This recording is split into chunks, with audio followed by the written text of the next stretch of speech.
سوال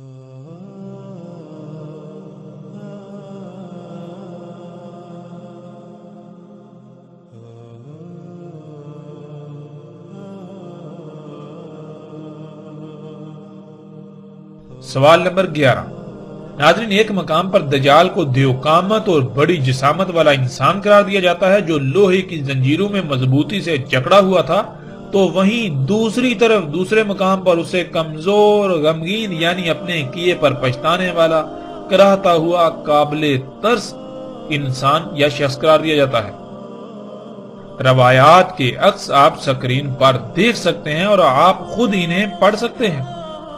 ناظرین، یہ بھی ایک غیر معمولی تضاد ہے جس کا جواب دینا ایسے لوگوں کے بس سے باہر ہے، لیکن یہ علماء دجال ایک رخ کو سرے سے چھپا دیتے ہیں اور صرف دوسرے رخ کو ہی سامنے لاتے ہیں کہ وہ ایک بہت بڑا دیوقامت انسان تھا۔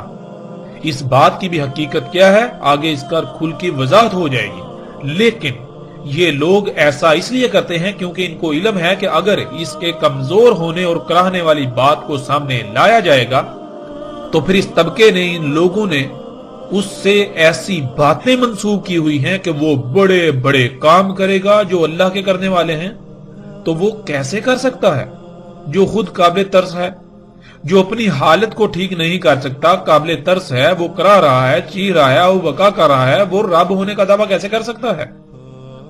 یوں اس سوال کا جواب یہ لوگ قیامت تک نہ دے سکتے تو سب سے بہتر انہیں یہی لگا کہ اس بات کو ہی چھپا دو، اس رخ کو چھپا دو، کیونکہ انہیں علم ہے کہ عام عوام ان کی محتاج ہے۔ وہ نہ ہی خود غور و فکر کرے گی اور نہ ہی ان لوگوں کا، اس طبقے کا یہ پول ان پر کھلے گا۔ اس لیے جتنا جی چاہے دھوکہ دو، عوام کو جتنا جی چاہے دھوکہ دو، کوئی پوچھنے والا نہیں، بلکہ الٹا لوگ تعریفیں ہی کریں گے کہ کتنے بڑے بڑے علماء ہیں جو دین کی خدمت کر رہے ہیں۔ لیکن حقیقت کیا ہے ناظرین؟ حقیقت آپ کے سامنے ہے، اور جیسے سے آگے بڑھیں گے آپ کے رونگٹے کھڑے ہو جائیں گے، جن حقائق کا آگے چل کر آپ کو سامنا کرنا پڑے گا، جو حقائق کھل کر سامنے آئیں گے۔ اس طبقے کی حقیقت کیا ہے؟ سوال نمبر 12۔ قرآن میں اللہ سبحانہ وتعالی نے صراحت کے ساتھ واضح کر دیا کہ اللہ سبحانہ وتعالی نے الرحمن ہونے کے ناطے ہر انسان کے لیے ایک ہزار سال کی مدت کا تعین کر دیا، یعنی کوئی بھی انسان زیادہ سے زیادہ 1000 سال زندہ رہ سکتا ہے۔ اور ناظرین، اس کی وضاحت آگے چل کر قرآن کی آیات کی روشنی میں عیسیٰ ابن مریم علیہ السلام والے موضوع میں آئے گی۔ فی الحال ہم آگے بڑھیں گے۔ وہ یہ کہ جب کوئی بھی انسان 1000 سال سے زیادہ عمر نہیں پا سکتا، یعنی اپنی پیدائش سے اپنی وفات تک 1000 سال سے زیادہ مدت نہیں پا سکتا، تو سوال یہ پیدا ہوتا ہے کہ اگر دجال انسان ہے تو پھر اس کی عمر 1000 سال سے زیادہ کیسے ہو گئی؟ ایک طرف اللہ کہتا ہے کہ وہ اپنی سنت کے خلاف نہیں کرتا، اپنے قانون کے خلاف نہیں کرتا، اللہ الرحمن ہے، تو یہ کیسے ممکن ہے کہ اللہ اپنے ہی قانون اور سنت کے خلاف کرے اور اپنے الرحمن ہونے کی ہی نفی کر دے؟ پھر ناظرین، سوالات تو یہ پیدا ہوتے ہیں کہ اگر وہ وہاں ایک جزیرے میں قید تھا تو اسے قید کس نے، کب اور کیوں کیا؟ اگر یہ سب ایسا ہی تھا تو کیا اصحاب رسول کے اذہان میں یہ غیر معمولی سوالات پیدا نہ ہوئے؟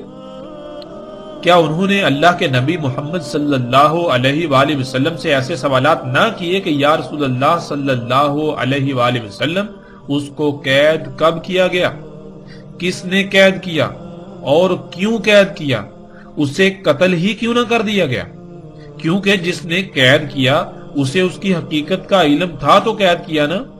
اور پھر جب کہ وہ وہاں قید تھا تو اصحاب رسول ابن سیاد کے دجال ہونے کی قسمیں کیوں کھاتے تھے؟ یعنی کہ جب صحابہ کرام کو یہ پتا ہے کہ دجال تو ایک جزیرے پر قید ہے جو کہ آخری دور میں نکلے گا، آزاد کیا جائے گا، تو اس کے باوجود وہ اپنی زندگیوں میں اس وقت ابن سیاد کے دجال ہونے پر قسمیں کیوں کھا رہے ہیں؟ پھر ابن سیاد تو یثرب میں ہی پیدا ہوا تھا، جسے آج یہ لوگ مدینہ کہتے ہیں، اور انہی کے سامنے پلا بڑا۔ کیا انہیں یہ سب علم نہیں تھا کہ دجال تو ایک جزیرے میں پہلے سے قید ہے اور دجال تو مدینہ اور مکہ میں داخل نہیں ہو سکتا، لیکن ابن سیاد مدینہ میں پیدا ہوا، اس کی موت ہوئی اور مکہ میں بھی آتا جاتا ہے۔ ناظرین، کیا کبھی آپ نے ان پہلوؤں پر غور کیا؟ کبھی آپ نے غور و فکر کیا، یا پھر آپ آنکھیں بند کر کے اسی علماء دجال طبقے کے پیچھے بھاگ رہے ہیں؟ یہ جدھر جدھر آپ کو لے جا رہے ہیں، آپ ان کے پیچھے ادھر ادھر چلے جا رہے ہیں اپنی آنکھیں بند کر کے۔ کیا کبھی آپ نے غور کیا اس کا انجام کیا ہوگا؟ آپ کس کا نقصان کر رہے ہیں؟ ناظرین، آپ کسی کا نقصان نہیں کر رہے، صرف اور صرف اپنا ہی نقصان کر رہے ہیں۔ جب وقت آئے گا تب سوائے پچھتاوے کے کچھ نہیں رہے گا۔ آج وقت ہے، خدا را اپنی آنکھیں کھولیے، ورنہ بعد میں ہلاکت کے سوا کچھ سامنے نہیں آئے گا۔ آگے بڑھتے ہیں ناظرین، سوال نمبر 13۔ ناظرین، جب یہ واقعہ مدینہ کا ہے اور ایسے موقع کا ہے جب مدینہ کے تقریباً تمام انصار و مہاجرین موجود تھے، تو کیا صرف فاطمہ بنت قیس ہی ایسی تھی کہ جن کو یہ روایت یاد رہی؟ حالانکہ یہ تو ایک ایسا واقعہ تھا جو نہایت عجیب و غریب تھا، اور اس کو کبار اصحاب رسول کو ضرور بیان کرنا چاہیے تھا، لیکن ہمیں ایسا کچھ نہیں ملتا۔ صرف ایک ہی عورت سے یہ واقعہ منسوب ہمیں ملتا ہے۔ آخر اس کی وجہ کیا ہے؟ سوال نمبر 14۔ سوال یہ پیدا ہوتا ہے کہ جب جساسہ دجال کے لیے جاسوسی کرتا تھا، جس سے ثابت ہوتا ہے کہ دجال خبروں کے لیے جساسہ کا محتاج تھا، تو پھر دجال نے جو سوالات کیے وہ تمام کی تمام خبریں جن کا تعلق قطعی غیب سے تھا، ان کا علم اسے کس طرح ہو گیا؟ جیسا کہ ایسے نظریات سے تو بالکل واضح ہو جاتا ہے کہ ایسے تمام کے تمام لوگوں کے نزدیک جو دجال کو ایک معین شخصیت اور وہاں جزیرے پر قید سمجھتے ہیں، ان کے نزدیک ایک شخص جو کہ دجال ہے وہ بھی علم غیب رکھتا ہے، علم غیب رکھتا تھا۔ تو دوسری طرف انہی لوگوں کا عقیدہ یہ ہے کہ غیب کا علم اللہ کے سوا کسی کو نہیں، تو پھر دجال جب کہ ایک انسان ہے تو اسے غیب کا علم کہاں سے ہو گیا؟ قرآن میں تو اللہ سبحانہ و تعالیٰ نے واضح کر دیا بالکل صراحت کے ساتھ کہ اللہ صرف اپنے چنیدہ رسولوں پر غیب میں سے کچھ ظاہر کرتا ہے۔ تو کیا دجال اللہ کا رسول ٹھہرا؟ کیا ناظرین کسی کے پاس اس سوال کا جواب ہے؟ خواہ کچھ بھی ہو جائے، کوئی بھی ایسا شخص جو دجال کے ایک انسان ہونے کا دعوے دار ہے، اس عقیدے نظریے پر ڈٹا ہوا ہے، قائم ہے، وہ اس سوال کا جواب نہیں دے سکتا۔ وہ قرآن کا کفر کر رہا ہے، اللہ کی آیات کا کفر کر رہا ہے، اللہ کے کلام قرآن کا الحکیم ہونے کا کفر کر رہا ہے۔ پھر ناظرین سوال نمبر 15۔ جب دجال کو سب علم ہے کہ وہ رب نہیں ہے، رب اللہ ہی ہے، اس کا انجام کیا ہے، تو اس کے باوجود وہ رب ہونے کا دعویٰ کیسے کر سکتا ہے؟ پھر ناظرین سب سے بڑی بات تو یہ ہے کہ رب کے معنی کیا ہے؟ ہمارا رب کون ہے؟ ہمارا رب اللہ ہے، یعنی ہمارا رب اللہ ہے تو اللہ ہمارا رب کیسے ہے؟ کیا اللہ نے کبھی زبان سے کہا جی میں تمہارا رب ہوں؟ رب تو کہتے ہیں وہ ذات جو کسی شے جب اس کا وجود نہیں ہوتا اسے وجود دیتی ہے، پھر اس کی تمام تر ضروریات اسے خلق کر کے مہیا کرتی ہے۔ کیا اس کے لیے فائدہ مند ہے، کیا نقصان دہ ہے؟ اس کے سواری کے ذرائع، اس کے کھانے پینے کی تمام حاجات، اس کی ضروریات پوری کرتی ہے وہ ذات، نہ کہ صرف زبان سے یہ کہنا جی میں تمہارا رب ہوں۔ آگے ناظرین سوال نمبر 16۔ جب دجال کو یہ بھی پہلے سے علم ہے کہ اسے مدینہ میں داخل نہیں ہونے دیا جائے گا، جیسا کہ جو ان لوگوں نے تراجم کیے ہوئے ان تراجم میں بالکل واضح ہے کہ دجال کو یہ علم ہے، دجال خود کہتا ہے کہ مجھے مدینہ میں داخل نہیں ہونے دیا جائے گا، مدینہ کے ہر رستے پر ملائکہ مامور ہوں گے، تو علم ہونے کے باوجود دجال مدینہ جانے کی کوشش کیوں کرے گا؟ یعنی ناظرین اگر آپ کو یہ یقین ہو، آپ کو پہلے سے یہ بتا دیا جائے کہ آپ یہ کام نہیں کر سکتے، یہ ممکن نہیں، اور آپ خود تسلیم کر رہے ہوں کہ آپ یہ کام نہیں کر سکتے، آپ خود تسلیم کر، اس کے باوجود آپ وہی کام کیوں کریں گے؟ کیا اس کا کوئی جواب ہے؟ سوال نمبر 17۔ جساسہ نے اس جزیرے پر موجود محل میں جانے کو کہا جس میں دجال قید تھا۔ یہاں سوال یہ پیدا ہوتا ہے کہ کیا کسی جزیرے پر تعمیر شدہ محل موجود ہے اور پھر یہ بھی نہیں کہا جا سکتا کہ اللہ نے اس محل کو دنیا کے انسانوں سے چھپا کر رکھا ہے، کیونکہ اصل بات تو یہ سامنے آتی ہے کہ اس جزیرے تک کسی کی رسائی نہیں، اور اگر کسی کی رسائی ہو جائے تو وہ نہ صرف اس محل کو دیکھ سکتا ہے بلکہ اس میں داخل بھی ہو سکتا ہے، جیسے وہ لوگ جو اس جہاز میں سوار تھے اور اس جزیرے تک پہنچ گئے، اور آج زمین کا ایک ایک انچ ایسا نہیں ہے کہ جو انسان کی نظروں کے سامنے نہ ہو۔ اوپر سیٹلائٹ گھوم رہی ہے جو پل پل پوری زمین کے انگ انگ کی تصاویر بنا رہی ہے، اور اسی سیٹلائٹ کے بنائے ہوئے نقشے کو نہ صرف آج لوگ دیکھتے ہیں، استعمال کرتے ہیں، بلکہ وہ دنیا کا واحد مصدقہ ترین نقشہ ہے جسے گوگل ارتھ کا نام دیا جاتا ہے۔ سمندروں میں کوئی چھوٹے سے چھوٹا بھی جزیرہ ایسا نہیں ہے جس پر آج انسان جا نہ چکا ہو۔ اس کے باوجود نہ ہی کوئی ایسا محل کہیں ملتا ہے، اور نہ ہی کوئی ایسا شخص، اور نہ ہی کوئی ایسا جانور جسے جساسا کا نام دیا گیا۔ تو ناظرین، آخر ایسا کیوں؟ آخر وہ جزیرہ آج کہاں گیا؟ وہ محل کہاں گیا؟ اور اس میں قید دجال کہاں گیا؟ آج جب کوئی ایسا محل کہیں موجود ہی نہیں، اور اگر تھا تو پھر بغیر کسی شک و شبے کے ظاہر ہے محل تباہ ہو چکا، اور دجال نہ جانے کب کا آزاد ہو چکا۔ اور پھر حقیقت اگر یہی ہے تو پھر وہ دجال کہاں گیا؟ وہ دجال تو پھر آ کر بھی جا چکا، تو پھر کس دجال کا آج بھی انتظار کیا جا رہا ہے؟ اس روایت کی بنیاد پر دجال کو انسان ثابت کرنے اور انسان ہونے کا عقیدہ رکھنے والوں کی بھی حقیقت کھل کر آشکار ہو جاتی ہے کہ وہ محض نہ صرف خود کو دھوکے میں مبتلا کیے ہوئے ہیں بلکہ اکثریت کو بھی اسی دھوکے میں مبتلا کر کے ان کی دنیا اور آخرت تباہ کر رہے ہیں۔ ناظرین، اس روایت پر مزید کئی سوالات پیدا ہوتے ہیں اور اعتراضات سامنے آتے ہیں جن کی تعداد بہت زیادہ ہے، لیکن ہم صرف انہی سوالات پر اکتفا کرتے ہیں۔ یہ ایسے اعتراضات ہیں، ایسے سوالات ہیں کہ ان کو دور کرنا ناممکن ہے، ان کے جوابات دینا ناممکن ہے۔ روایت کی صحت کو کوئی ایک ہی اعتراض مشکوک بنا دیتا ہے، لیکن اس میں تو درجنوں لاجواب اعتراضات ہیں۔ تو یہ روایت کیسے قابل تسلیم کہی جا سکتی ہے یا تسلیم کی جا سکتی ہے؟ ان اعتراضات کی روشنی میں اس روایت کی اہمیت بالکل صفر ہو جاتی ہے، لیکن اس کے باوجود ہم اس روایت کی اصل حقیقت پر ضرور روشنی ڈالیں گے تاکہ حق کھل کر واضح ہو جائے اور کسی کے پاس کوئی عذر، شک یا شبہ وغیرہ نہ رہے۔ کوئی یہ نہ کہے کہ انہوں نے ان اعتراضات کی بنیاد پر اس روایت کو بالکل سرے پر کر دیا، ایک سائڈ پر کر دیا، کیونکہ ان کے پاس اصل بات کا جواب نہیں تھا۔ یعنی کہ ہم کسی کے پاس الحمدللہ ایسا کوئی بہانہ بھی نہیں رہنے دیں گے۔ ناظرین، جن جن کتب میں یہ روایت بیان کی گئی ہے، جب ان تمام مقامات کو سامنے رکھا جائے اور اگر اللہ سبحانہ و تعالیٰ کی طرف سے خالص علم حاصل ہو تو اس کو سمجھنے میں رائی برابر بھی مشکل پیش نہیں آتی۔ لیکن افسوس کی بات تو یہ ہے کہ ہم اللہ سبحانہ و تعالیٰ سے رجوع کرنے کے بجائے اپنی خواہشات کی تکمیل میں ساری محنت ضائع کرتے ہیں۔ لوگ حق کی تلاش کی بجائے جو ان کے اپنے نظریات ہوتے ہیں، جو ان کے اپنے عقائد ہوتے ہیں، انہیں علم ہوتا ہے کہ یہ باطل نظریات و عقائد ہیں، اس کے باوجود وہ اپنے باطل نظریات کو ہی حق ثابت کرنے اور دوسروں پر زبردستی مسلط کرنے کی کوشش میں لگے رہتے ہیں۔ ان تمام تر سوالات کے برعکس ناظرین، اب ہم آتے ہیں اس روایت میں جو واقعہ بیان ہوا اس کی حقیقت کی طرف۔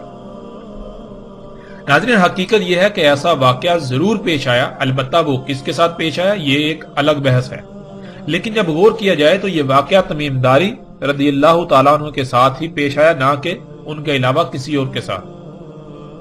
جب ہم آگے بڑھیں گے، ذوالقرنین علیہ السلام کے موضوع پر جب بات ہوگی، یاجوج اور ماجوج کے موضوع پر بات ہوگی، تو پھر مزید ہم پر حقائق کھل کر سامنے آئیں گے جن کی روشنی میں بھی اس روایت کی حقیقت مزید واضح ہو جائے گی کہ ذوالقرنین علیہ السلام کون تھے۔ آگے آئندہ ایک ساتھ میں اس پر تفصیل سے بات ہوگی کہ ذوالقرنین سلیمان علیہ السلام تھے جنہوں نے ایک نہیں بلکہ 3 رکاوٹیں بنائی تھیں، 3 جو سد ہیں وہ تعمیر کی تھی۔ سب سے پہلے انہوں نے مغرب میں، جسے برمودا ٹرائی اینگل کے نام سے جانا جاتا ہے، وہاں ایک نحاس کی سد بنائی تھی، رکاوٹ بنائی تھی۔ نحاس کہتے ہیں جیسے یہ زمین کی مقناطیسی کشش ہے اس کو، پھر دوسری مشرق میں جسے شیطانی اسلحہ یا ڈریگن ٹرائی اینگل کے نام سے جانا جاتا ہے، جو کہ جاپان کے سمندر میں واقع ہے، وہاں ذوالقرنین سلیمان علیہ السلام نے ایک سد بنائی نحاس سے، وہ مادی نہیں یعنی غیر مادی تھی۔ تیسری، ان دو رکاوٹوں کے درمیان اس مقام پر جہاں دو چٹانوں کے درمیان ایک درہ تھا اس کو بند کیا۔ ناظرین، اس پر تفصیل کے ساتھ آگے چل کر بات ہوگی ذوالقرنین علیہ السلام اور یاجوج اور ماجوج کے موضوع پر آئندہ ایک ساتھ میں۔ مغرب اور مشرق والی صدعین یعنی دو رکاوٹیں مادی نہیں تھی بلکہ وہ غیر مادی تھیں جن کو نحاس کہا گیا۔ نحاس بالکل ایسے ہی مقناطیسی قوت یا کشش کو کہتے ہیں جیسے مقناطیسی قوت زمین مسلسل پیدا کر رہی ہے، جس مقناطیسی قوت کی وجہ سے نہ صرف ہر شے زمین کی طرف کھینچی ہوئی ہے بلکہ اسی قوت کی وجہ سے زمین کے گرد 7 مختلف تہوں پر مشتمل ایک حصار قائم ہے جنہیں زمین کے 7 آسمان کہا جاتا ہے۔ زمین کی مقناطیسی قوت کا ایک نارتھ یعنی شمال پول ہے اور ایک ساؤتھ یعنی جنوبی پول ہے۔ زمین کی مقناطیسی قوت کے شمال اور جنوب پول کی وجہ سے کمپاس کی سوئی کا رخ شمال اور جنوب کی طرف رہتا ہے، کیونکہ کمپاس میں موجود مقناطیسی ٹکڑا جس پر سوئی چپکی ہوتی ہے اس کو دونوں طرف سے زمین کی مقناطیسی قوت مخالف سمت میں دھکیلتی ہے۔ جیسے مقناطیس کے دو ٹکڑوں کو ایک ہی سمت میں آمنے سامنے لایا جائے تو ایک دوسرے کو دور دھکیلتے ہیں، بالکل اس طرح کمپاس میں موجود مقناطیسی ٹکڑا اس ٹکڑے کو دونوں طرف سے زمین کی مقناطیسی قوت مخالف سمت دھکیلتی ہے، جس سے اس کا رخ شمال اور جنوب کی طرف ہو جاتا ہے اور سوئی وہیں ٹھہر جاتی ہے۔ لیکن اگر کمپاس کسی ایسی جگہ پر رکھا جائے جہاں زمین کی مقناطیسی قوت کے علاوہ ایک اور مقناطیسی قوت موجود ہو، بالکل وہی مقناطیسی قوت جو زمین سے نکل رہی ہے، جو زمین کی مقناطیسی قوت ہے، لیکن اس کا رخ زمین کی مقناطیسی قوت کے متضاد ہو یعنی اس کا مشرق اور مغرب پول ہو، تو کمپاس کی سوئی کسی ایک جگہ پر نہیں ٹھہرے گی بلکہ وہ تھرتھرانا شروع کر دے گی، وہ پزل ہو جائے گی، کیونکہ زمین کے مقناطیسی قوت اسے کہہ رہی ہے کہ تم نے اپنا رخ شمال اور جنوب کی طرف کرنا ہے، لیکن جو دوسری مقناطیسی قوت اس مقام پر موجود ہے جس کا پول مشرق اور مغرب ہے، وہ کیا کہے گی، وہ اسے حکم دے گی، وہ اس کے اوپر دباؤ ڈالے گی، تم نے اپنا رخ جو ہے مشرق اور مغرب کی طرف کرنا ہے۔ اب دونوں کے درمیان وہ پزل ہو جائے گی، اس طرح جو کمپاس کی سوئی ہے وہ تھرتھرانا شروع کر دے گی۔ ناظرین، اب تصور کیجئے کہ آپ کے پاس ایسی مقناطیسی قوت پیدا کرنے کی صلاحیت ہو اور آپ ایسی مقناطیسی قوت یعنی نحاس خلق کریں جس کا ایک پول مشرق اور دوسرا مغرب کی سمت ہو، یعنی زمین کے پولز کے متضاد ہو، تو زمین کی مقناطیسی قوت اور آپ کی خلق کردہ مقناطیسی قوت کے عین وسط میں اگر کوئی انسان پہنچ جائے یا کوئی بھی شے پہنچ جائے تو وہ شے وقت کی قید سے آزاد ہو جائے گی، اس کے لیے ماضی حال مستقبل ختم ہو جائے گا۔ اگر آپ اس نقطے پر پہنچ جائیں تو آپ وقت کی قید سے آزاد ہو جائیں گے اور آپ ماضی حال یا مستقبل کو جاگتے ہوئے ایسے دیکھ سکیں گے جیسے انسان رات کو خواب میں کچھ دیکھتا ہے، یعنی آپ بالکل ایک ایسی کیفیت میں چلے جائیں گے جیسے کہ آپ خواب دیکھ رہے ہوتے ہیں، لیکن حقیقتاً وہ خواب نہیں ہوگا، آپ حقیقتاً وہ سب کچھ دیکھ رہے ہوں گے لیکن وقت کی قید سے آپ آزاد ہو چکے ہوں گے۔ اور جب آپ اس نقطے سے اس مقام سے باہر نکلیں گے تو آپ اسی وقت میں آ جائیں گے، یعنی بالکل سیم وہی وقت ہوگا جس وقت میں آپ اس نقطے میں داخل ہوئے تھے، یعنی وقت گزرا ہی نہیں ہوگا۔ اور ناظرین، اس بات کو دنیا کا کوئی ایسا سائنسدان بھی غلط ثابت نہیں کر سکتا جو ایسے پروجیکٹ پر کام کر رہا ہے، اور اس پر اس وقت امریکہ، روس، جاپان اور چین بہت شدت سے کام کر رہے ہیں۔ الٹا یہ ان کے لیے ایک عظیم راز ہے، عظیم راز سے پردہ اٹھنا ہوگا، لیکن اس راز کے کھلنے سے اب ان کو کوئی فائدہ نہ ہوگا کیونکہ اب تباہی سر پر آ چکی ہے۔ ناظرین، تمیم داری رضی اللہ تعالیٰ عنہ مشرق کی طرف ڈریگن ٹرائی اینگل میں اپنے جہاز میں سفر کر رہے تھے اور وہیں ان کا جہاز گم ہو گیا اور وہ اس نقطے میں داخل ہو گئے تھے جو ذوالقرنین سلیمان علیہ السلام کی خلق کردہ نحاس یعنی مقناطیسی قوت اور زمین کی مقناطیسی قوت کا عین وسط تھا۔ جب اس نقطے میں داخل ہوئے تو وہ وقت کی قید سے آزاد ہو گئے اور انہوں نے مستقبل کو اپنی آنکھوں سے جاگتے ہوئے بالکل ایسے دیکھا جیسے کہ آپ خواب دیکھتے ہیں۔ آج جو کچھ ہو رہا ہے وہ سب انہوں نے اپنی آنکھوں سے دیکھا۔ بالکل ایسے ہی جیسے کہ خواب دیکھا جاتا ہے، یعنی کہ جیسے آپ خواب دیکھتے ہیں بالکل اس طرح انہوں نے مستقبل کو اپنی آنکھوں سے دیکھا۔ وہ اس وقت عیسائی تھے اور یہی ان کی محمد صلی اللہ علیہ وآلہ وسلم پر ایمان لانے کی بھی وجہ بنی۔ جو کچھ انہوں نے اپنی آنکھوں سے دیکھا تھا، یعنی ان کے ساتھ جو واقعہ پیش آیا تھا، وہ اگر کسی سے بھی بیان کرتے تو اس وقت کوئی بھی ایسا شخص نہیں تھا جو ان کی اس بات کو سمجھنے کی صلاحیت رکھتا سوائے محمد رسول اللہ صلی اللہ علیہ وآلہ وسلم کے۔ بلکہ اگر وہ کسی سے ایسی بات کرتے بھی تو ان کو پاگل کہا جاتا اور ان کا مذاق اڑایا جاتا اور ان کو تحقیر کا نشانہ بنایا جاتا، کیونکہ یہ بات کسی کی عقل میں آنے والی نہیں تھی۔ لیکن تمیم داری رضی اللہ تعالیٰ عنہ کو اس کا علم تھا کہ جو وہ دیکھ چکے ہیں، یعنی جو مستقبل انہوں نے اپنی آنکھوں سے دیکھا ہے، جو مستقبل کا مشاہدہ کر چکے ہیں، واحد محمد صلی اللہ علیہ وآلہ وسلم ہی ایک ایسی شخصیت ہیں جو نہ صرف اللہ کے رسول ہیں بلکہ ان کی بات کو سمجھنے کی صلاحیت رکھتے ہیں۔ اسی وجہ سے جب وہ واپس پہنچے تو سیدھے رسول اللہ صلی اللہ علیہ وآلہ وسلم کو یہ سارا قصہ سنایا، یہ سارا واقعہ سنایا کہ انہوں نے مستقبل کو اپنی آنکھوں سے دیکھا کہ دنیا کے کیسے کیسے حالات بدلیں گے، اور بالآخر دجال یعنی ٹیکنالوجی، جنہیں آج مشینیں اور جدید ایجادات کا نام دیا جاتا ہے یا نام دیے جاتے ہیں، پوری دنیا کو اپنے لپیٹ میں لے لے گا۔ یہ اشیاء، یہ جو دجال ہے، پوری دنیا کو اپنے لپیٹ میں لے لے گا۔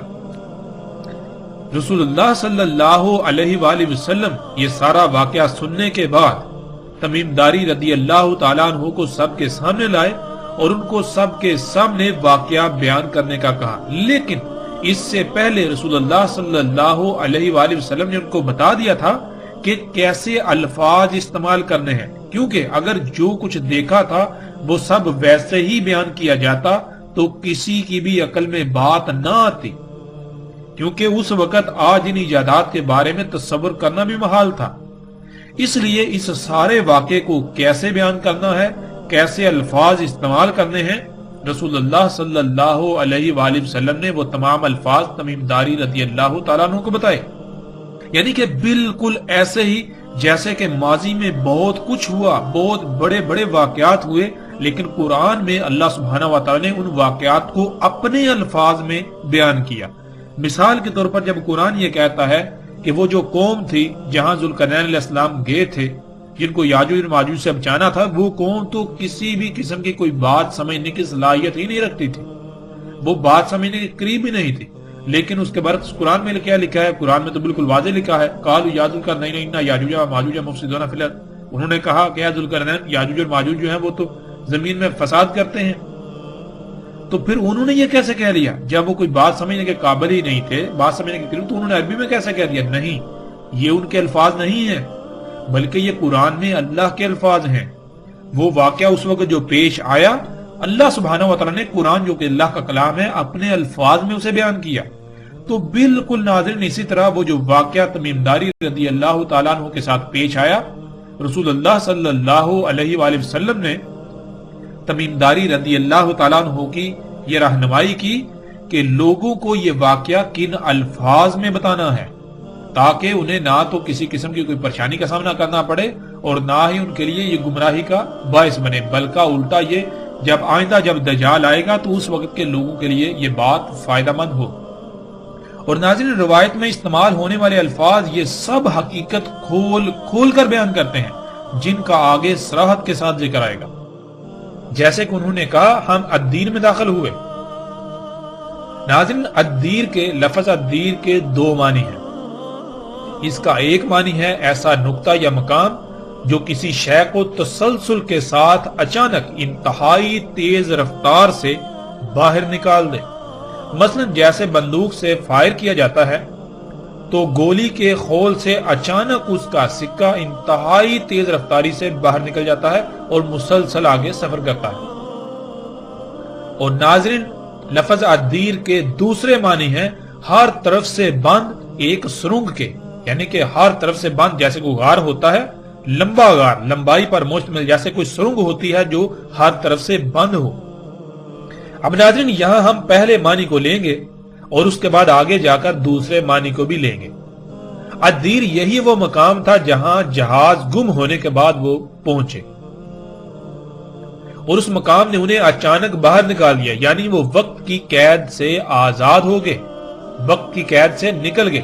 جیسے آپ جب رات کو سوتے ہیں، ناظرین جب غور کریں، جب آپ رات کو سوتے ہیں تو آپ ایک خواب دیکھتے ہیں، خواب کے اندر آپ سالوں کی زندگی گزارتے ہیں، یعنی کہ آپ دیکھیں کہ آپ خواب میں بادشاہ بن گئے، کسی ملک کے سربراہ بن گئے، یا آپ جہاز اڑا رہے ہیں، یا آپ کوئی بھی کام کر رہے ہیں، تو خواب میں آپ ایک لمبی زندگی جی رہے ہوتے ہیں۔ خواب میں آپ دیکھتے ہیں کہ خواب میں آپ کئی سال کا وقت گزارتے ہیں، لیکن جب آپ کی آنکھ کھلتی ہے تو حقیقت کیا نکلتی ہے کہ صرف چند لمحے ہی ابھی گزرے ہوئے ہوتے ہیں، یعنی کہ چند لمحوں میں آپ نے سالوں پر محیط وقت کو ایسے دیکھا جیسا کہ آپ کے ساتھ وہ پیش آ رہا تھا، آپ اس میں موجود تھے۔ ناظرین بالکل اسی طرح الدیر کہتے ہیں ایسے مقام کو، جب آپ ایسے مقام پر پہنچیں تو آپ یہ جو دنیاوی شعور ہے اس سے نکل کر دوسرے شعور میں چلے جائیں، جیسے خواب میں ہوتا ہے۔ آپ چارپائی پہ ہوتے ہیں، سوتے ہیں، تو جب خواب میں بالکل اسی طرح ہو، وہ مقام جو آپ کو ایسی حالت میں دھکیل دے، ایسی حالت میں لے جائے۔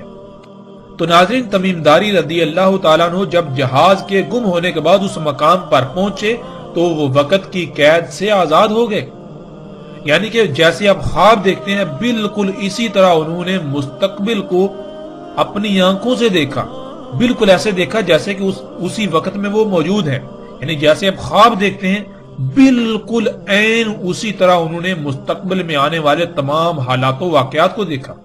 انہوں نے مستقبل کی 14-15 صدیوں کا مشاہدہ کیا جیسے آپ خواب دیکھتے ہیں۔ انہوں نے اس وقت سے لے کر دجال تک کا وقت اپنی آنکھوں سے دیکھا کہ دنیا میں کیا کیا تبدیلیاں رونما ہوں گی، کہ کون کون سی وجوہات دجال کے نکلنے کا باعث بنے گی۔ دجال جو کہ ہر لحاظ سے واضح ہو چکا کہ یہ ٹیکنالوجی ہے، یہ موجودہ ایجادات ہیں، یہ دجال ہے جنہیں انسان اپنے لیے مسیحا یعنی فائدہ مند سمجھتا ہے، آسائشیں سہولتیں سمجھتا ہے، لیکن در حقیقت یہ تمام ایجادات مسیحا نہیں ہے، بلکہ انہی کی وجہ سے دنیا آج ہر طرح کے عذابوں، زلزلوں، سیلابوں، طوفانوں، بیماریوں، تباہیوں، مصیبتوں اور طرح طرح کی آزمائشوں کا شکار ہے، اور اسی کی وجہ سے ساتھ آئے گی، یعنی وہ عظیم زلزلہ آئے گا کہ جس میں تمام کے تمام انسان مارے جائیں گے اور زمین جہنم بن جائے گی۔ رسول اللہ صلی اللہ علیہ وآلہ وسلم کے الفاظ میں انہوں نے اس سارے واقعے کو یوں بیان کیا جسے ہم ایک مثال سے سمجھ لیتے ہیں۔ مثلا کچھ لوگ ہیں جو پہلی بار 1 سے 100 تک گنتی سیکھ رہے ہیں۔ ناظرین تصور کریں باقی سب ابھی 60 پر ہیں، یعنی 60 تک گنتی سیکھ پائے، لیکن آپ ان میں سب سے پہلے 100 تک گنتی سیکھ لیتے ہیں، یعنی کہ آپ نے 100 تک سیکھ لی۔ باقی لوگ ابھی 60 تک پہنچے لیکن آپ 100 تک پہنچ گئے۔ اب آپ اس کو یوں بیان کرتے ہیں کہ میں نے اپنی تعلیم کا سفر کیا، میں نے اپنی تعلیم کا سفر شروع کیا اور کافی آگے گیا تو میری کسی سے ملاقات ہوئی۔ میں نے اس سے پوچھا کہ تم کون ہو؟ اس نے جواب دیا میں 100 ہوں، یعنی 100 کا ہندسہ ہوں، اور عن قریب میں تمہارے سامنے آ جاؤں گا۔ اب 100 کا ہندسہ یہ بتاتا ہے کہ وہ کب تک سامنے آئے گا، یعنی کیا کیا اس سے پہلے ہونا لازم ہے کہ وہ اس کے بعد سامنے آئے گا۔ 100 کا ہندسہ اب آپ سے پوچھتا ہے کیا تم نے سکول میں داخلہ لے لیا؟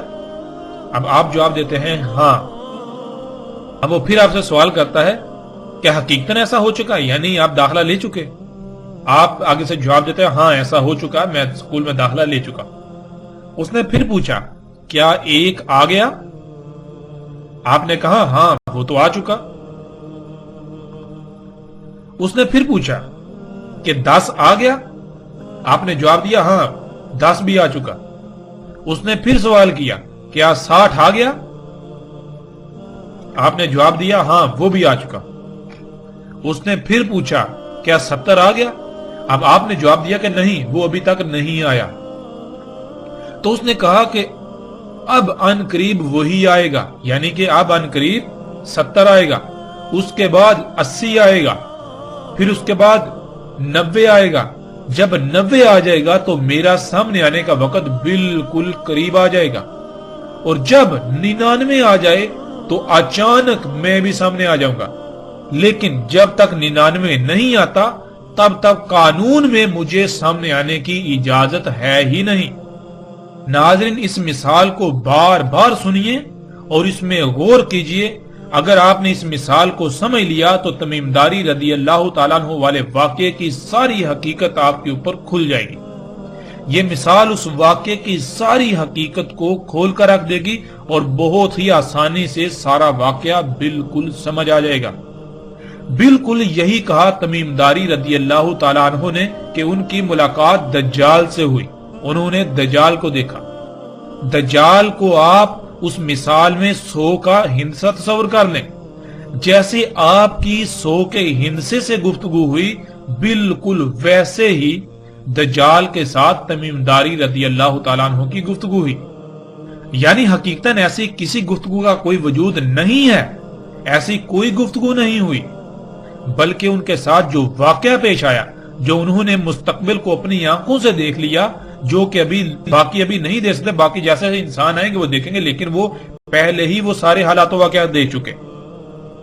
اس سب کو سامنے عام سطح پر بیان کرنا تھا تاکہ اصل مقصد سب سمجھ جائیں، تو اس کو اس طرح حکمت کے ساتھ بیان کیا کہ دجال آئے گا، لیکن کب آئے گا؟ تمیم داری رضی اللہ تعالیٰ عنہ نے باقی سب سے پہلے ہی اسے دیکھ لیا۔ رسول اللہ صلی اللہ علیہ وآلہ وسلم کے بتائے ہوئے الفاظ میں انہوں نے بتایا کہ انہوں نے سوال کیا کہ کیا عربوں میں نبی آ گیا؟ ہم نے کہا ہاں آ گیا۔ اس نے پھر سوال کیا کیا انہوں نے اس کی اطاعت کی یا نافرمانی؟ ہم نے کہا اطاعت کی۔ دجال نے کہا اسی میں ان کے لیے خیر ہے۔ اب یہاں یہ ذہن میں رکھیں، دجال خیر نہیں بلکہ شر اکبر ہے۔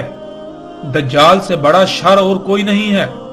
جب سے انسانوں کو دنیا میں لایا گیا تو اس نے کہا کہ اسی میں ان کے لیے خیر ہے۔ اس کا مطلب یہ ہے کہ جب تک محمد رسول اللہ صلی اللہ علیہ وآلہ وسلم کی اطاعت ہوگی، انہی کی لائی ہوئی دعوت پر عمل کیا جائے گا، یعنی دنیا کو فطرت پر رکھا جائے گا، اسی میں انسانوں کے لیے خیر ہوگی۔ دجال نہیں نکل سکے گا جب تک رسول اللہ صلی اللہ علیہ وسلم کی دعوت کے مطابق دنیا کو فطرت پر رکھا جائے گا تو دجال نہیں نکل سکے گا، جس سے لوگوں کو نقصانات نہیں ہوں گے۔ دجال تب ہی نکلے گا جب محمد رسول اللہ صلی اللہ علیہ وآلہ وسلم کی نافرمانی کی جائے گی، جب اس دین کو چھوڑ دیا جائے گا جو محمد رسول اللہ صلی اللہ علیہ وآلہ وسلم نے واضح کیا تھا، دین فطرت۔ محمد رسول اللہ صلی اللہ علیہ وآلہ وسلم نے اور اللہ نے قرآن میں دنیاوی مال و متاع کو دھوکے کا سامان قرار دیا اور اس کے قریب بھی جانے سے منع کر دیا اور اس سے دور رہنے کا بار بار حکم دیا۔ جب تک انسان ایسا کریں گے تب تک وہ اس دنیاوی مال و متاع کے دجل سے بچے رہیں گے، اور جب وہ اس کے پیچھے پڑیں گے تو ایسے دجال کا شکار ہوں گے کہ حق کو سمجھنا ناممکن کے قریب تر ہو جائے گا۔ دنیا میں آنے کا مقصد کیا ہے؟ سب کے نزدیک دنیاوی مال و متاع، جس کو اللہ نے قرآن میں دھوکہ کہا، اسی کا حصول بن جائے گا۔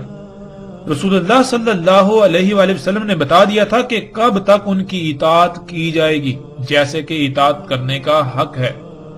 اس کے لیے محمد رسول اللہ صلی اللہ علیہ وآلہ وسلم نے کہا تھا کہ خلافت علی منہاج نبوہ رہے گی 30 سال، پھر اس کے بعد جو کچھ ہوگا وہ بھی بیان کر دیا۔ اب آپ سے سوال یہ ہے کہ اگر آج تک پوری دنیا میں خلافت علی منہاج نبوت قائم رہتی تو کیا دنیا کی آج یہ حالت ہوتی؟ دجال نکل سکتا تھا؟ یعنی یہ موجودہ ٹیکنالوجی جو شرع اکبر ہے، جو شرک اکبر ہے، انسان یہ کر پاتا؟ ہرگز نہیں کر پاتا۔ تو یہی انہوں نے کہا محمد رسول اللہ صلی اللہ علیہ وآلہ وسلم کی اطاعت میں ہی خیر ہے۔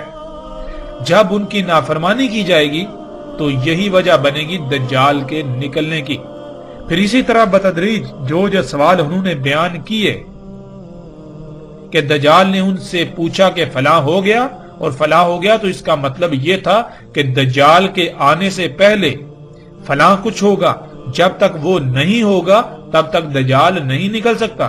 یعنی جن وجوہات کی بنا پر ٹیکنالوجی، یہ جدید ایجادات جو کہ دجال ہیں وجود میں آئیں گی، دجال وجود میں آئے گا، جب تک وہ عوامل وقوع پذیر نہیں ہوتے تب تک دجال نہیں آ سکتا۔ جیسے مثال کے طور پر 10 کا ہندسہ ہے تو 10 کا ہندسہ آنے کے لیے پہلے 1 آتا ہے، پھر 2 آتا ہے، 3 4 5 6 7 8 9 پھر جا کے 10 آتا ہے۔ جب تک 1 نہیں آئے گا 2 کیسے آ سکتا ہے، 2 نہیں آئے گا 3 کیسے آ سکتا ہے، 3 نہیں آئے گا 4 کیسے آ سکتا ہے۔ اس طرح جب تک کہ 10 کے پیچھے جو عوامل ہیں، جب وہ عوامل نہیں وقوع پذیر ہو جاتے تب تک وہ 10 کیسے آ سکتا ہے۔ ناظرین، پیچھے جو ہم نے مثال بیان کی اس میں اور جس طرح تمیم داری رضی اللہ تعالیٰ عنہ نے یہ واقعہ بیان کیا، اس میں کوئی فرق نہیں، ایک رائی برابر بھی فرق نہیں ہے۔ اگر آپ نے اس مثال کو سمجھ لیا تو آپ نے اس واقعہ کی حقیقت کو سمجھ لیا۔ جیسے آپ نے باقی سب ابھی 60 پر ہیں تو 100 تک گنتی سیکھ لی اور ایک مثال کی شکل میں باقیوں کو بتایا، بالکل اسی طرح تمیم داری رضی اللہ تعالیٰ عنہ کو اللہ سبحانہ و تعالیٰ نے اس وقت مستقبل دکھا دیا جیسے آپ خواب دیکھتے ہیں، یہ دجال دکھا دیا، تو انہوں نے پھر ان الفاظ میں اس واقعے کو بیان کیا۔ ناظرین، اس کی مزید تصدیق روایات میں آنے والے الفاظ خود بخود کرتے ہیں۔ ابھی ہم صرف اور صرف اللہ کے فضل سے نہ صرف ان الفاظ کو سامنے رکھیں گے بلکہ ان الفاظ کو کیسے توڑ مروڑ کر امت کو دھوکہ دیا جاتا رہا، انسانیت کو دھوکہ دیا جاتا رہا، اور دھوکہ دینے والوں کا بھی پردہ چاک کریں گے۔ اس کے باوجود اگر کوئی حق کی بجائے گمراہی کا سودا کرتا ہے تو حق آ جانے کے بعد ہی کرے گا، اور اس کے پاس روز محشر کوئی عذر نہیں ہوگا کیونکہ اس پر حجت پوری ہو چکی۔ ناظرین، اس وقت سکرین پر آپ کو ابو داؤد کی روایت نظر آ چکی ہے۔ اس میں یہ ہے کہ پس جب رسول اللہ صلی اللہ علیہ وآلہ وسلم صلاۃ مکمل کر چکے بیٹھے رہے منبر پر اور ہنس رہے تھے، کہا سب انسانوں کے لیے لازم ہے کہ اپنی اپنی جگہ پر بیٹھے رہیں۔ پھر کہا کیا تم لوگ جانتے ہو تمہیں کیوں جمع کیا؟ انہوں نے جواب دیا اللہ اور اس کے رسول کو علم ہے۔ رسول اللہ صلی اللہ علیہ وآلہ وسلم نے کہا میں نے تمہیں رہب یا رغبت دلانے کے لیے جمع نہیں کیا، اور لیکن تمہیں اس لیے جمع کیا کہ تمیم داری ایک نصرانی شخص تھے، پس وہ میرے پاس آئے، پس میری بیعت کی اور خود کو میرے حوالے کر دیا یعنی سرنڈر کر دیا، اور مجھے بیان کیا ایک حادثہ یعنی ایک واقعہ جو اس کے ساتھ پیش آیا، اس نے وہ میرے ساتھ بیان کیا جو بالکل ویسا ہی ہے جیسا میں تم سے بیان کر چکا ہوں دجال کے بارے میں۔ یعنی یہاں یہ بات بالکل واضح ہو جاتی ہے کہ رسول اللہ صلی اللہ علیہ وسلم یہ کہہ رہے ہیں کہ تمیم داری رضی اللہ تعالیٰ کے ساتھ جو حادثہ پیش آیا یعنی جو واقعہ پیش آیا وہ بالکل ویسا ہی ہے جیسا میں تم سے بیان کر چکا ہوں دجال کے بارے میں، یعنی کہ دجال کے بارے میں جو تمہیں جو کچھ بتا چکا ہوں بالکل وہی سب کچھ تمیم داری رضی اللہ تعالیٰ کے ساتھ وہ پیش ہے، ان کے ساتھ یہ واقعہ پیش ہے، انہوں نے سب دیکھا۔ انہوں نے مجھے بتایا کہ وہ سوار تھے سمندری کشتی میں لخم اور جزام کے 30 افراد کے ساتھ، بس انہیں آ لیا لہر انہیں اور مہینہ بھر موجوں میں گرے رہے اور سورج کے غروب ہونے کے وقت ایک جزیرے کی طرف جا لگے، پس چھوٹی کشتی میں سوار ہوئے، پس داخل ہوئے جزیرے میں انہیں ملا دابا بڑی دم والا اور بہت زیادہ الشعر والا، یعنی ہر طرف سے پینٹ کی تہ چڑھا ہوا۔ انہوں نے کہا ویل ہو تیرے لیے، کون ہے تو؟ اس نے جواب دیا میں جساسا ہوں۔ اس شخص کی طرف چلو جو اس ہر طرف سے بند سرنگ میں ہے، پس اس میں کچھ شک نہیں اسے تمہاری خبر کی شدید چاہت ہے۔ کہا جب ہم نے اس سے اس شخص کا سنا تو ہم ڈر گئے کہ وہ شیطان ہوگا، ہم جلدی سے چلے حتیٰ کہ ہم داخل ہوئے ہر طرف سے بند سرنگ میں یعنی اس ادیر میں، پس تب ہم نے دیکھے اس میں اعظم و انسان۔ ناظرین، لفظ انسان کے نیچے 2 زیریں ہیں، اور یہ عربی کا اصول ہے کہ جب بھی کسی لفظ کے نیچے 2 زیریں آتی ہیں تو وہ جمع کا صیغہ بن جاتا ہے، اس میں پھیلاؤ آ جاتا ہے، جس کے معنی ایک نہیں زیادہ انسانوں کے ہیں۔ اور اعظموں کا مادہ عین زوئے میم یعنی عظامہ ہے، جس کے معنی ہڈی کے ہیں۔ ہڈی میں قوت، سختی اور مضبوطی پائی جاتی ہے، اور ہڈی جسم میں پائی جاتی ہے۔ اگر جسم سے تمام کی تمام ہڈی نکال لی جائے تو جسم بے وقت و بے حیثیت ہو جاتا ہے۔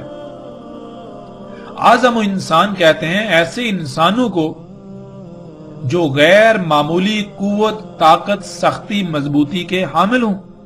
اگر ان انسانوں کو نکال دیا جائے تو پیچھے باقی انسانوں کی اہمیت و حیثیت بالکل ایسی رہ جائے گی جیسے جسم سے تمام کی تمام ہڈی نکال لی جائے، جیسے جسم سے تمام کی تمام ہڈی نکال لینے کے بعد جسم کی اہمیت و حیثیت رہ جاتی ہے۔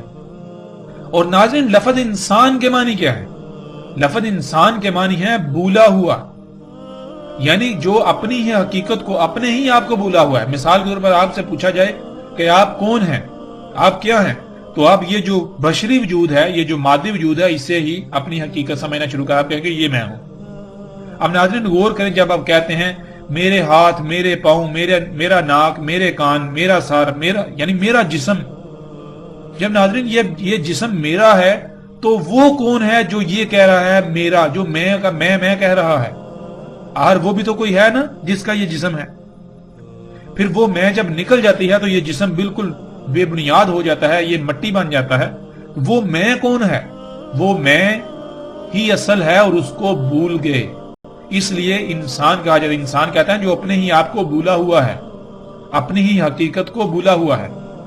تو آدم و انسان ایسے بھولے ہوئے کہ اگر ان کو نکال دیا جائے تو پیچھے بھولے ہوئے کی کوئی اہمیت و حیثیت رہے گی ہی نہیں، یعنی پیچھے بھولے ہوئے کی اہمیت ایسی رہ جائے گی جیسے کہ جسم سے ہڈی نکال لی جائے تو جسم کی جو اہمیت و حیثیت رہ جاتی ہے۔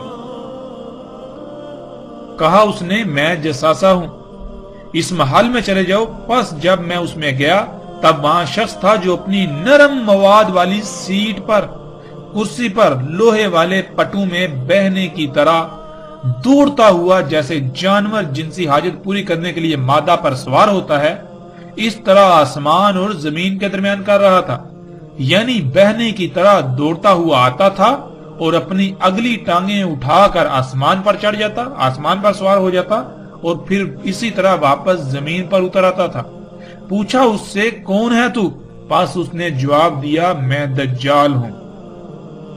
ناظرین، روایات سے یہ بات ثابت شدہ ہے کہ بعض صحابہ رضوان اللہ نے کہا کہ جساسہ وہی دابہ ہے جس کا ذکر قرآن میں ہے، یعنی زمین سے نکلنے والا انسان کا خلق کردہ دابہ۔ اور آگے دابہ کے موضوع پر تفصیل سے بات آئے گی کہ دابہ کیا ہے۔ اور روایت میں یہ بھی بات بالکل واضح ہے کہ انہوں نے کہا کہ ان کی ملاقات دابہ سے ہوئی، اس کی باری برکم دم اور کثیر و شر تھے اس پر۔ الشر کے معنی ہم ناظرین گزشتہ ایک ساتھ میں جان چکے ہیں۔ الشر کہتے ہیں اس مواد کو جس مواد سے آپ کے جسم پر بال وجود میں آتے ہیں، آپ کے جسم پر ناخن وجود میں آتے ہیں، جسے آج لچکدار پلاسٹک یعنی نائلون، اسفلٹ، پینٹ وغیرہ کا نام دیا جاتا ہے۔ اسی سے فوم سمیت ہزاروں مصنوعات تیار کی جاتی ہیں۔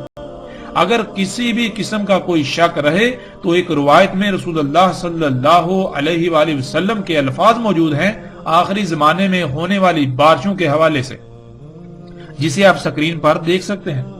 رسول اللہ صلی اللہ علیہ وآلہ وسلم نے کہا نہیں قائم ہوگی ساتھ حتیٰ کہ بارشیں ہوں گی، ان میں سے نہیں بچے گا کوئی گارے کا گھر سوائے اس کے جو الشر کے بنے ہوئے ہوں گے۔